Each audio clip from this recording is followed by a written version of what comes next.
Hey everyone, I was going to do a video on persistence, but I'm going to actually roll that over in tomorrow. And I want to make a very important video on something I noticed in YouTube comments. And I actually think this might be one of the most important videos I've made in a very long time. More important than anything to do with a particular fear. This one particular habit is one of the most detrimental things to humans individually and to other people in general. And that is how you communicate. Now, I would say I'm an extremely good communicator. And I think most people would agree with that. Naturally, it probably came from my father in certain ways. My father was a terrific communicator. He also had bad OCD. He was a step below chronic, but he was really bad. I don't really use a lot of fillers. I'm always good at judging the room and redirecting my conversation. But this is a skill I've practiced of making tens of thousands of pieces of content. Literally, just YouTube alone, I think I made 350 YouTube videos in the last 14 months, plus all the TikToks, all the Reels, everything. So I have a lot of practice. You can get better too. Most people can improve at most things. You might not be the best at something, but one thing I've gotten really good at is my communication style. And I think this is one of the most important things to talk about. So before I go any further, please subscribe, hit that like button down below, look for the direct message of Phil, and we can get you in right away. We have all the time zones open. We can always find a time zone to get you in, and which is an amazing thing, right? I work very early in the morning with the UK and other time zones, and then late at night sometimes for New Zealand and Australia, midday, the next day over in Asia. It's a lot of fun. I am extremely passionate and grateful about being able to work around the world. So, and then the webinars, 8:30 p.m. on Tuesdays. When you are having a conversation with someone, the ultimate goal is never to change that person's mind. Everything I'm about to talk about comes from how poor my communication skills were for the majority of my life.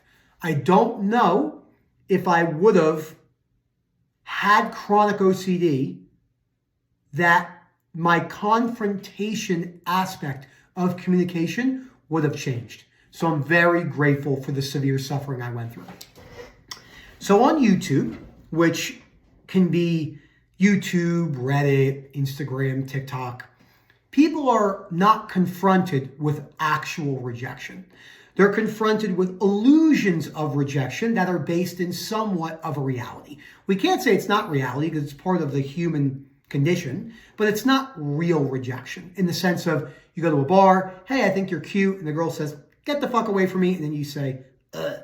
That brings a sense that you don't really get by swiping. Now, it's very easy to hold a very rigid belief system in a YouTube comment. We see it all the time. No matter what anyone says to me, whether they disagree with me, everyone's entitled to their own opinion. You could tell me I'm stupid, I'm a moron, I don't know what I'm talking about, or any of that. That's completely okay. I'm never going to argue back with you because it's not worth my time. Because anger is the poison that you drink. And as Seneca says, the best remedy for anger is delay. It took me a long time to realize that. On the road, conversations on politics, money, and religion, the big three, the heated emotions where people get really, really bent, just bent out of shape when people don't see things from their view. World catastrophes, war zones, school shootings, the economy. Yelling at one another has never been a great mode of communication, but people think it is because when you do that, it gives you a sense of empowerment. But I'm here to tell you there's a better option. So if you disagree with me and you want to have a great conversation, I love communicating back in the comment section. Whether you disagree with me or not, I'll probably still give you an answer. But if you're yelling and screaming at me, it might not be that big of an answer because I already know that you're more than likely closed off at this period of time. I hold no judgment on you. You are allowed to think what you want as I am allowed to think what I'm allowed to about you.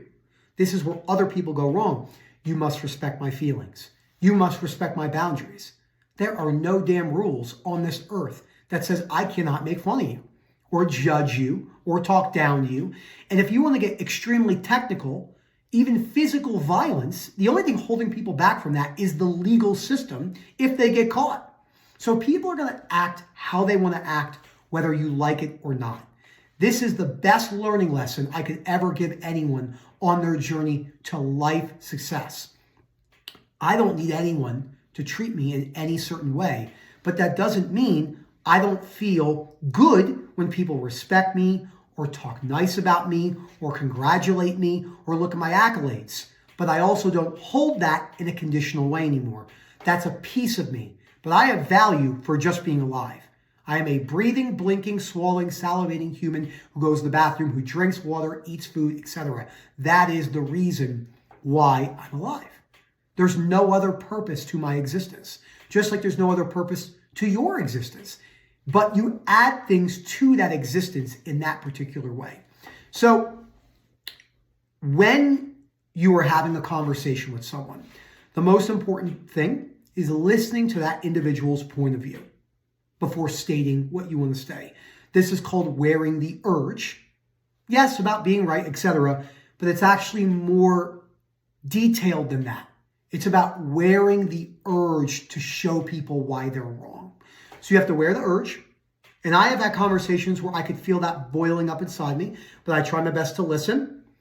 Then when that's over, you can always tell when someone really is a good communicator by these statements. I could tell you how I know, usually, that someone's a bad communicator. I agree or disagree. Very, very, very childish answers that I did my whole life. I acted very childish for the majority of my life. I agree, I don't agree, blah, blah, blah. Versus, that's an interesting point of view, whether you think that or not, humility, but maybe I see it in this way, back and forth. The confrontation aspect of you're wrong and I'm right brings little value to long-term communication. So this is very, very, very important. 1,000 varies. Very difficult to do. Another 1,000 varies. Because we know, because we see it all the time. Watch the news, watch economy debates, watch religious debates, watch war zone debates. It's also important to realize that one person can't really change the world, even in this day and age. Okay, let's use some big figures. We got Nelson Mandela, Martin Luther King, Rosa Parks, all the female rights movements in the 70s that started in the Pacific Northwest, in the Seattle, Washington area, all that. In 1,000 years from now, people will probably not remember any of these people. There are super famous pharaohs that ruled in a family setting for thousands of years with unlimited power that people are like, Pharaoh, who? Who are these people? Most people will be completely forgotten in time. That's okay. Very few people are remembered in time over long periods of time. I mean, you could name the Stoics and Marcus Aurelius. You could name the religious leaders, Muhammad, Jesus Christ, God, all the religious texts. These are still, 10 figures that people can name? If you go up to the random people and you say, name me 10 names that are 10,000 years old or 2,000 years old. God, Jesus, Muhammad, and the Quran, I think is only, how many centuries ago? 6th century, 7th century, 13th century? I'm not sure, but it's not thousands of years.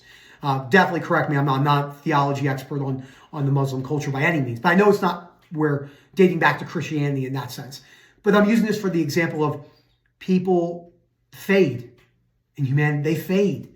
Some of the most famous people from 15,000 years ago, back then, that were famous back then, you don't even know who they are today.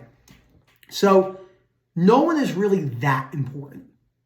Now, I always forget how this goes, and correct me if I'm wrong, but Christopher Hitchens, the famous journalist, made a big piece making fun of Mother Teresa.